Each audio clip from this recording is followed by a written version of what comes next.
Well, I can remember things such as how I was being taught to walk.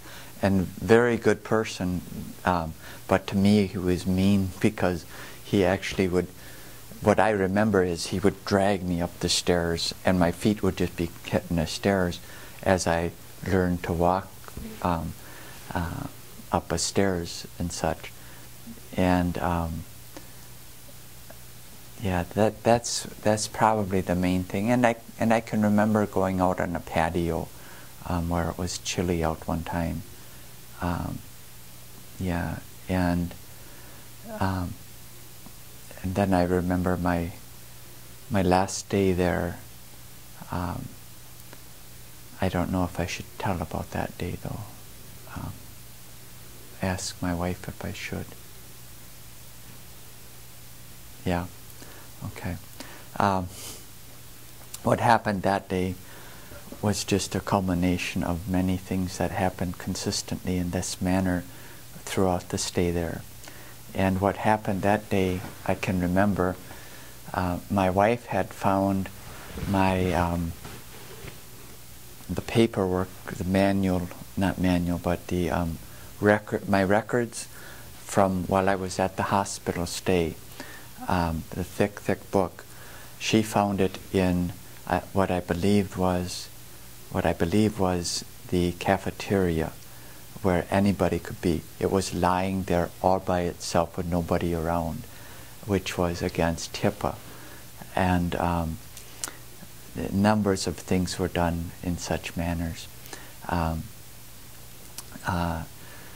But what happened in this case was she found the records, and she brought the whole record book back to my to my room, and she brought it back there, and then they came around just to see me and check, but I think they were just to see me, and then they said, "You didn't happen to see that we left your book here, did you?" And we said, "No, but as a matter of fact, you left all of my records in the cafeteria for the public's view." And they said, "Well, yeah, well, I don't know what they said, to be honest with you, but then they said, well, can we have them back?" And my wife says, "No, you cannot have them back." And they said, "Well, we need them back." And she says, "How do I know that you're not going to leave them out in public scrutiny again?" These aren't all exact words, of course, because I don't remember exactly what was said, but this is generally, so they were arguing with her to get them back, and a good friend of mine was there helping us present our argument as well, very well. And then they said, "No, we have to have them back." And they told my wife, "You don't have a right to your husband's records." And so she said, "Well, then he has a right to his own records, correct?" "Yes."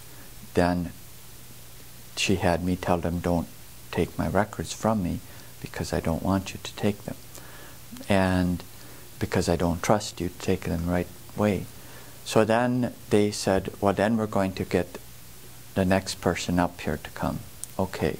So they got the next person, same situation, same argument, which was very, very stressful for me because it was just exhausting for me because of everything, my brain injury and all especially. And then they came and got next higher up.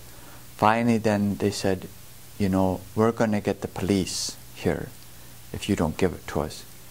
And my friend says, "Get the police." My wife too probably said that. "Get the police.